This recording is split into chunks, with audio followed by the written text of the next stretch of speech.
শরীর চলছে না গো বন্ধুগণ, গাইস গাইস আর শরীর চলছে না গাইস। তো গাইস দেখো, আমি এখন চাউমিন বানাবো, কারণ হচ্ছে কি রাত্রিবেলা নিরামিষে আমরা বেশিরভাগ সময় চাউটাই খাই। তো চলো চাউটা সিদ্ধ করে নিই। খুললেই তো শাড়ির চারিদিকে শুধু গাইস গাইস, ওই জন্য আমি একটু বললাম এই নাইটিটা আমাকে আবার এখন চেঞ্জ করতে হবে, কারণ হচ্ছে কি আমি এসে মাছের ভিডিও করেছি, তো এই পরে তো আর শোবো না। তো এখন এগুলো সব চাউমিনটা বানাই, তারপরে মুখ হাত পা ধুয়ে তারপরে এইসব চেঞ্জ করব। চলো, এই যে এখানে চাউমিন একদম ঝরঝরে করে সিদ্ধ হয়ে গেছে, আর এখানে এগুলো ভাজি, অতটা তেল যদিও দেবো না, তুলে নেবো। এখানে ভাজি হচ্ছে দিয়ে তোমার পেঁয়াজ করি না, সরি, আমি মঙ্গলবার দিনটা পেঁয়াজ করি খাই না। এখানে আছে তোমার গাজর, ফুলকপি, আলু, ক্যাপসিকাম। এটা ভাজা হয়ে গেলে একটু তেলটা তুলে নেব।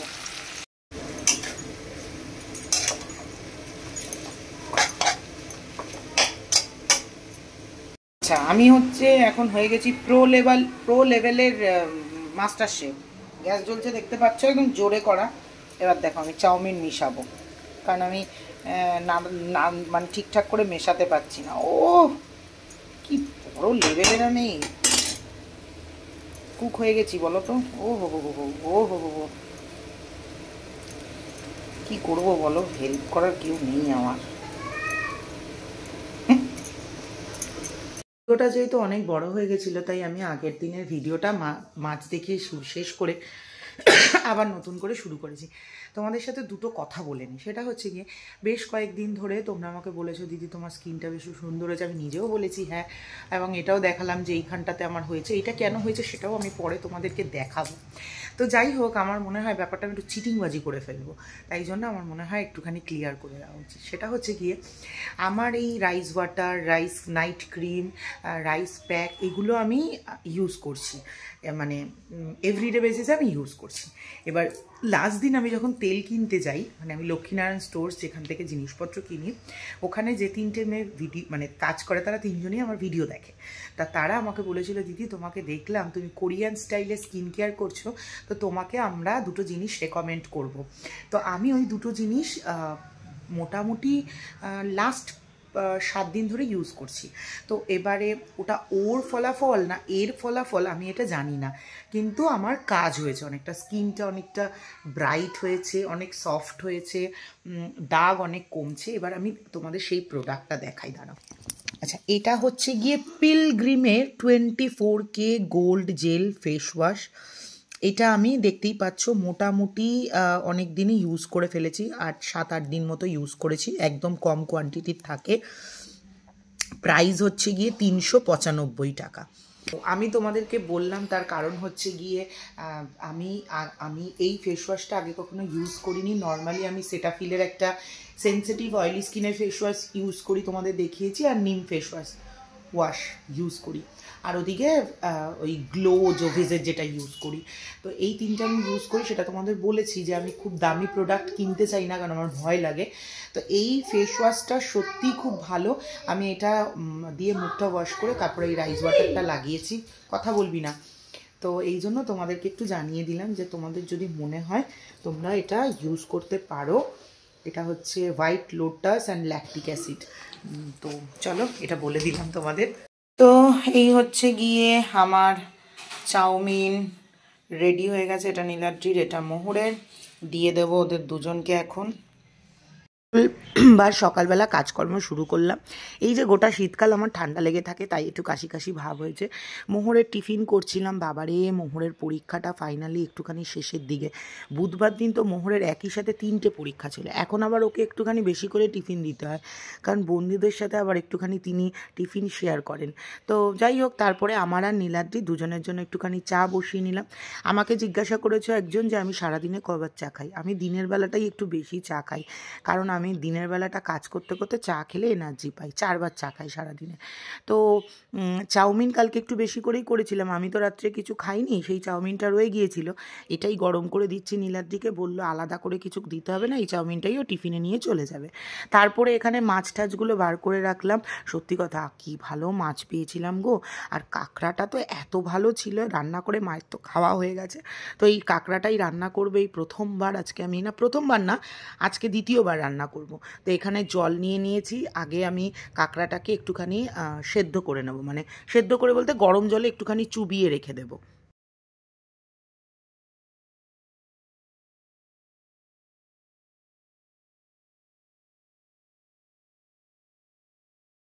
পড়েছে আজকে একটু বেশ সকালবেলা থেকে, আর আমি জমে গেছি, কাজ করতে পারছি না এতক্ষণ ধরে। সেই নীলাদ্রি বেরিয়ে গেছে, এখন বাজে 9:40, আমি বসেই রয়েছি, আমার নড়তে চড়তে ইচ্ছা করছে না, কিছু ভালোই লাগছে না। আমার খুব জেফার ইন্টারন্যাশনালে একবার যাওয়ার ইচ্ছে, জানো তো, শাড়ি দেখতে, কিন্তু আমাদের এখান থেকে প্রায় 2 ঘন্টার রাস্তায়, এতক্ষণ বসে বসে আমার বৌদির সাথে সেই গল্প করছিলাম যে যাওয়াই যেতে পারে, বেশ কম দামে ভালো ভালো শাড়ি দেখাচ্ছে, কিন্তু আমাদের এখান থেকে দেখাচ্ছে গাড়ি করে 2 ঘন্টা, উড়ে বাবারে বাবা, কোমর ব্যথা হয়ে যাবে, এখনও ঠিক করতে পারছি না। কালকে বৃহস্পতিবার, কালকে যাওয়ার ইচ্ছা আছে, যাই হোক দেখা যাক, কালকের ব্যাপার কালকে দেখা যাবে।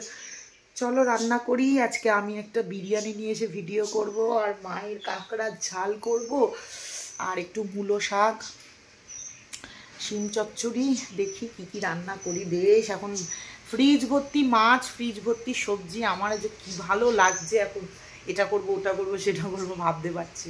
চলো আর বকবো না, ঝপ করে গিয়ে রান্না বসাই। তো এখানে হলুদ আর নুন দিয়ে দিয়েছি। আমি এই কাঁকড়াটা যেমন করে উদয়পুর তাজপুরে রান্না করে আজকে সেইভাবেই রান্না করব, এটা বুঝলে তো। তো চলো, কাঁকড়া দেখলেই আমার, তোমাদের বহুবার বলেছি আমি, উদয়পুর তাজপুরের কথা আমার মনে পড়ে। তবে এখন আর আমি উদয়পুর তাজপুরে গিয়ে আগে যেরকম মজা করতে পারতাম, মানে ছোটোবেলায়, এখন তো আমার অনেকটাই বয়স হয়ে গেছে, ছোটোবেলায় যেরকম এখন 22, 25, 26, 27 বছর, মানে আমার কাছে এখন ছোটোবেলায়, তখন যেরকম মজা করতে পারতাম এখন আর সেরকম মজা করতে পারবো না, কারণ আমার এখন মজার ধরনটা চেঞ্জ হয়ে গেছে। মানে তখন যে জিনিসগুলো নিয়ে মজা করা যায় ওখানে, সেই জিনিসগুলো আমার কাছে বিদ্যমান ছিল, তবে এখন আর সেই জিনিসগুলো আমার লাইফে এক্সিস্ট করছে না।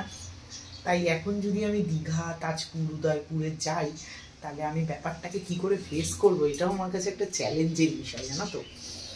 দেখা যাক যদি কখনো যাই, ওই জন্যই মনে হয় যাওয়া হচ্ছে না। এই যে ভাজতে বসিয়ে দিয়েছি কাঁকড়া, ভাজা হোক। আমি খুব একটা ভালো পারি না, আমি যদি কোনো জায়গায় ভুল হয়ে যাই তাহলে তোমরা আমাকে শিখিয়ে দিও। সবার প্রথমে আমি একটু রসুন ফোড়ন দিয়ে রসুনটাকে ভেজে নিয়েছি, তারপরে পেঁয়াজটাকে ঠিক কুচি কুচি করে কেটে ওটার মধ্যে একটুখানি রসুনের মধ্যে একটু দিয়ে ভালো মতো ভেজে নিয়েছিলাম। তারপর ওর মধ্যে দিয়েছিলাম টমেটো, আদা রসুনের পেস্ট, অল্প একটু জিরের গুঁড়ো, ধনের গুঁড়ো, মানে বেসিক্যালি আমি এটা মাখামাখি করতে চেয়েছিলাম, মাখা করতে চেয়েছিলাম, মানে যেই রকমভাবে ওই সমুদ্রের পাড়ে বসে খাওয়া যায়। তো আমি তোমাদের যেটা বললাম যে হ্যাঁ, আমার এখন অনেক কিছু আছে যে স্বেচ্ছাচারিতাগুলো আমি এখন বাদ দিয়ে দিয়েছি জীবন থেকে, কারণ ওই যে একটাই যে ঠাকুরের নাম, ইচ্ছা করে না। এই রকম যে মাছ মাংস খাওয়াটা কবে আমার জীবন থেকে যাবে আমি জানি না, ওইটাই ছাড়তে পারছি না, মানে জীবের এত লালসা। যাই হোক, তারপরে বেশ রসা রসা করে জিরের গুঁড়ো, ধনের গুঁড়ো, লঙ্কার গুঁড়ো দিয়ে রসিয়ে কষিয়ে কাঁকড়াটাকে রান্না করেছিলাম।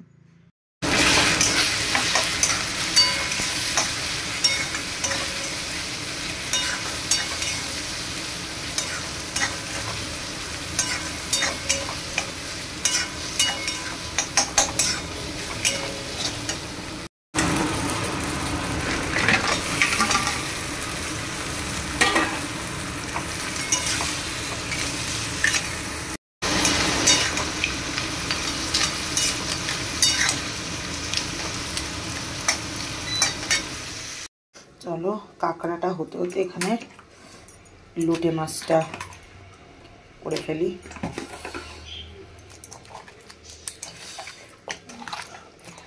এটার মধ্যে এবার দেবো হচ্ছে জিরের গুঁড়ো, ধনের গুঁড়ো, লঙ্কার গুঁড়ো, হলুদ গুঁড়ো, নুন, মিষ্টি, সর্ষের তেল দিয়ে এটাকে পুরো এখন মাখবো। সব দিয়ে দিয়েছি। এটার মধ্যে আছে পেঁয়াজ কলি, আলু, টমেটো, পেঁয়াজ কুচি, অল্প একটু রসুন কুচি, কাঁচা লঙ্কা কুচি, এটাকে ভালো করে মাখবো। লোটে মাছের বাটি চচ্চড়ি দিয়ে এইভাবেই পুরো কড়া ধরে বসে ঢেকে দেবো। হেভি লাগে খেতে কিন্তু।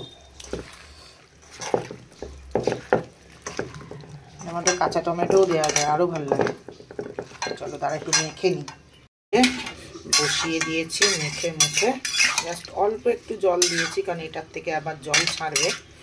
নামানোর আগে অল্প একটু ধনেপাতা দিয়ে নামিয়ে দেবো।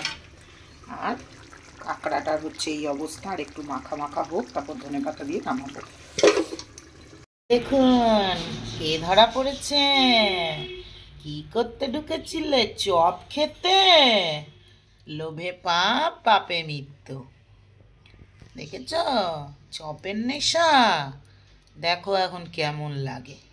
ঢুকিয়ে দিল তো ভিতরে, অন্য পাড়ায় গিয়ে ছেড়ে দিয়ে চলে আসবে। এবার কি হবে? তুমি শুনছো আমার কথা?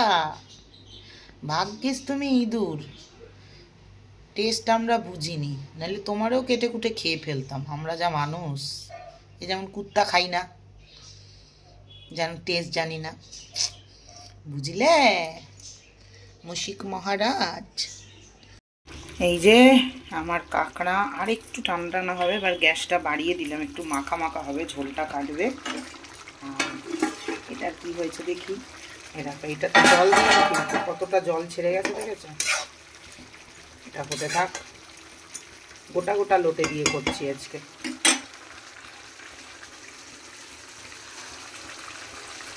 এই হচ্ছে গিয়ে আমার কাঁকড়া কারি, চিত্তে আমার আজকে প্রচুর ফুর্তি।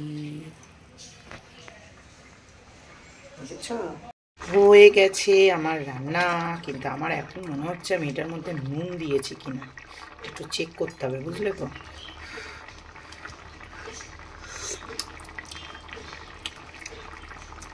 কিছু একটা মিসিং আছে, একটু ঝাল হলে ভালো হতো।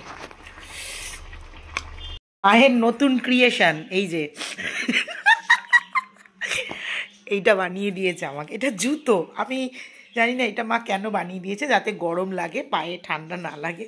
কিচ্ছু কিনতে দেবে না আমার মা, দেখেছো? এই দেখো পায়ে ঠান্ডা লাগে না গো, আর বেশ আরামও লাগছে পরে। নতুন বানিয়ে দিয়েছে, কালকে বাজার থেকে এসে দেখি মাইটা বানিয়ে দিয়েছে, ভাবলাম তোমাদের সাথে একটু শেয়ার করে নিয়ে। দেখো টুই টুই টুই টুই, সত্যি গো ঠান্ডা লাগছে না। করো, সত্যি কথা বলছি, আমার বৌদি সেদিনকে যা বলেছিল কথাটা একদম ঠিক। আমার মা যদি একটু ঠিকঠাক ঘরে পড়তো না, আমার মা প্রচুর দূর যেত। মানে যারা শুধু আমার মায়ের খাওয়ানোর ভিডিও দেখে আর অন্য কিছু আমার মায়ের দেখে না, তারা সত্যি জানে না আমার মায়ের কতটা গুণ। কারণ এই বয়সে এসে এই ফোন সম্পর্কে নেওয়া বা নতুন নতুন জিনিস সম্পর্কে জানা, এটা কিন্তু এই বয়সের মহিলারা সবাই নিতে চায় না বা নিতে পারেও না। কিন্তু আমার মায়ের মধ্যে কিন্তু এই জিনিসটা ভীষণ কুটকে রয়েছে। যাই হোক, কপাল সবই ভাগ্যের লিখন, কী আর করা যাবে। চলো আমি রেডি হয়ে জিম যাব। তো এই যে আমি এখন চলে এসেছি পুজোর মিষ্টির অর্ডার দিতে, কারণ আমরা ক্যাটারিংয়ের মিষ্টিটা নেব না, মিষ্টি আমি আলাদা করেই দেবো। চলো দেখি কি মিষ্টির অর্ডার দেওয়া যায়। আমার দিদি আমাকে কমেন্ট করেছিল, তোর তো মেনু দেখে নিলাম, এবার যেতে হবে।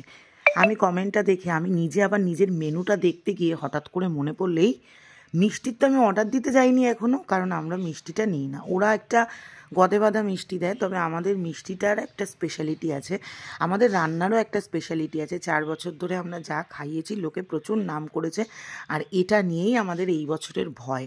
কারণ হচ্ছে গিয়ে এই বছরটা আমরা ক্যাটারিংয়ে দিয়েছি, সেই জন্যই প্রচুর চিন্তা। থেকে বাড়ি চলে এসেছি, মাকে বলেছিলাম একটু ডিমের ঝোল করতে পাতলা করে, যেহেতু মোহর এই কাঁকড়া কুকড়ি খাবে না, তাই জন্য ডিমের ঝোল হয়েছে। তা এই যে মোহরকে খেতে দিয়েছি ডিমের ঝোল আর ভাত। খেয়ে নাও বাবলা, খেয়ে নাও, তাড়াতাড়ি খেয়ে নাও। না তুমি এখন তাড়াতাড়ি খাও শোনা। আর আমার জন্য এই যে বিরিয়ানি নিয়ে এসেছি, মা আর আমার দুজনেরই ভিডিও আছে। চলো, হ্যাঁ বলো। ঠিক আছে, খাও খাও। আমার দাঁতে এত ঝোল নেই।